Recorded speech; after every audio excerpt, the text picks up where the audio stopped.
नमस्कार, मैं रामनाथ प्रसाद दर्शन शास्त्र विभाग डीएवी महाविद्यालय सिवान से आज ऑनलाइन कक्षा के अंतर्गत आपके समक्ष उपस्थित हुआ हूँ।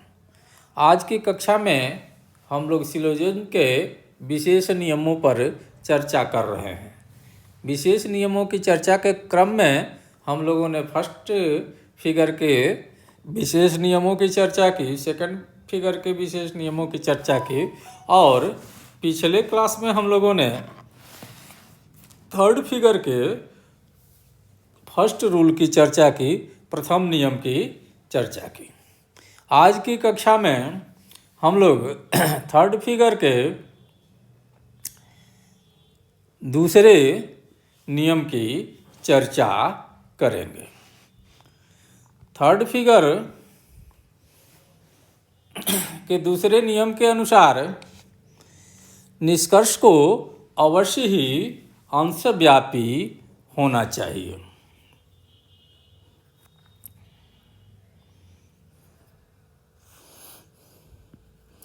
नियम 2, तृतीय आकार में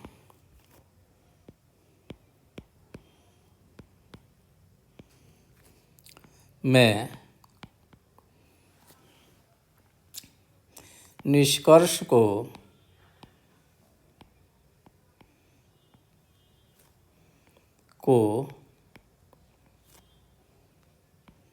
अवश्य ही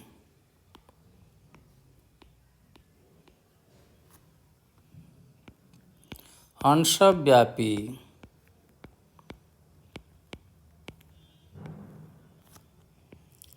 होना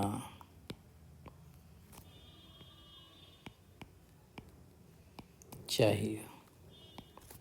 ठीक है, तो हम इसे समझने का प्रयास करते हैं और सिद्ध करने का प्रयास करते हैं कि किस तरह से यह नियम सत्य है और इसका कोई अपवाद नहीं है। जैसा कि हम लोग जानते हैं कि थर्ड फिगर में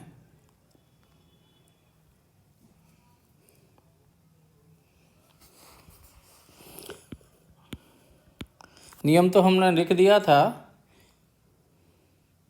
मुझे जहाँ तक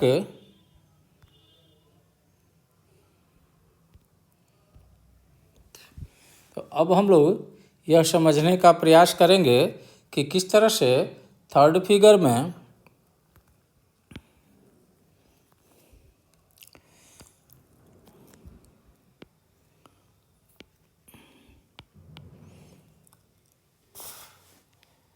निष्कर्ष को अंशव्यापी होना आवश्यक है। जैसा कि परिभाषा में हम लोगों ने देखा था कि थर्ड फिगर उसे कहा जाता है जिसमें मेजर प्रेमिस और माइनर प्रेमिस दोनों ही में मध्यम पद उद्देश्य के स्थान पर होते हैं। हम देखते हैं कि नियम के अनुसार निष्कर्ष को पर्टिकुलर होना चाहिए। ठीक है, अगर इसको पर्टिकुलर मान लेते हैं, हम याद कर लेते हैं, तो इसको सिद्ध करने की कोई आवश्यकता नहीं है।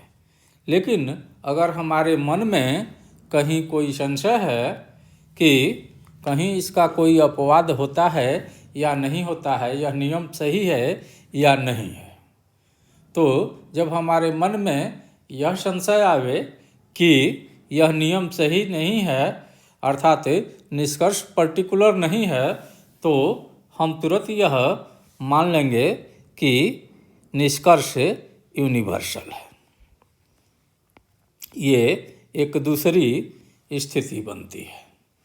ठीक है, तो ज्यों ही हम यूनिवर्सल मान लेंगे तो हमारा उद्देश्य जो होगा वाक्य का वो व्याप्त हो जाएगा, क्योंकि यूनिवर्सल प्रोपोजिशंस की विशेषता है कि उनका उद्देश्य व्याप्त होता है।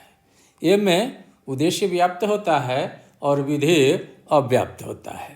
ई में उद्देश्य और विधेय दोनों ही व्याप्त होते हैं। अर्थात यूनिवर्सल प्रोपोजिशंस की विशेषता है कि उसमें उद्देश्य व्याप्त होता है। तो हम निष्कर्ष को जब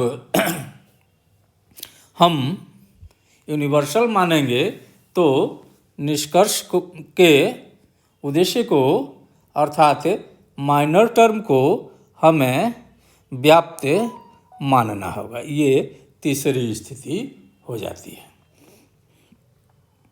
ठीक है। तो यहाँ जब हम इसको यूनिवर्सल मानते हैं तो उद्देश्य को व्याप्त मानते हैं, अर्थात माइनर टर्म को हम व्याप्त मानते हैं। तो माइनर टर्म को व्याप्त मानने का मतलब कि माइनर प्रेमिस में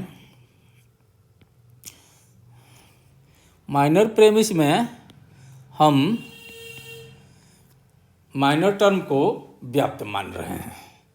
तो माइनर प्रेमिस में माइनर टर्म को जब व्याप्त मानेंगे तो यहाँ स्थिति ये है कि मिडिल टर्म माइनर प्रेमिस में तृतीय आकार में उद्देश्य के स्थान पर रहता है और माइनर टर्म माइनर प्रेमिस में तृतीय आकार में विधेय के स्थान पर रहता है।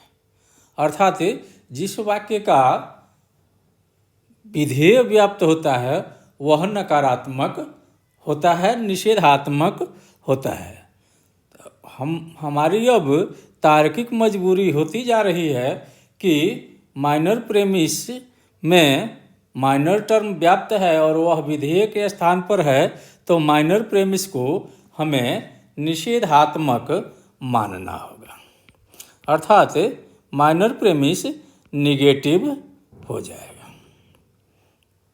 तब जब हम माइनर प्रेमिस को निगेटिव मान लेते हैं तो यहाँ मेजर प्रेमिस को अफर्मेटिव मानना पड़ेगा, क्योंकि दो निषेधात्मक आधार वाक्यों से कोई निष्कर्ष नहीं निकाला जा सकता है। ऐसी स्थिति में हम देखते हैं कि इसका उद्देश्य अव्याप्त विधेय अव्याप्त रहेगा और वह मेजर टर्म का कार्य करता है। यहाँ हम देखते हैं कि जिस क्रम में हमने चर्चा को आगे बढ़ाई है उसमें माइनर प्रेम हमने निष्कर्ष को यूनिवर्सल माना है। निष्कर्ष को यूनिवर्सल मानने से हमारा माइनर टर्म डिस्ट्रीब्यूटेड हो गया है। माइनर टर्म डिस्ट्रीब्यूटेड होने के कारण चूँकि माइनर प्रेमिस में विधेय के स्थान पर हो गया है तो माइनर प्रेमिस निगेटिव हो जाता है।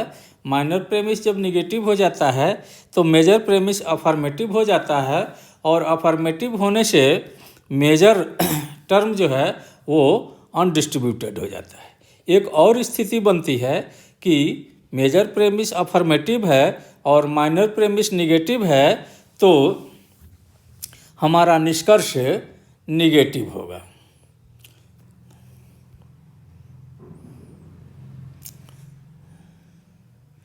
तो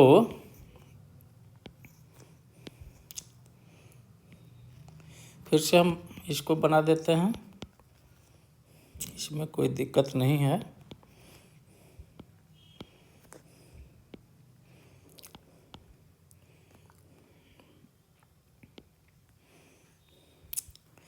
ये पर्टिकुलर होना चाहिए। हमने यूनिवर्सल मान लिया है। यूनिवर्सल मान लिया है तो अब अंत में स्थिति होगी कि ये निगेटिव हो जाएगा और ये अफर्मेटिव हो जाएगा। तो अफर्मेटिव निगेटिव का कंक्लूजन जो होगा वो निगेटिव होगा। अर्थात हमारा जो तर्कवाक्य जो निष्कर्ष प्राप्त होगा वो यूनिवर्सल निगेटिव होगा।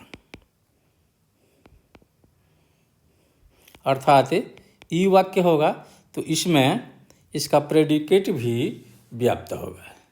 ऐसी स्थिति में फिर वही स्थिति बनती है कि इलिसिट मेजर का दोष हो जाता है।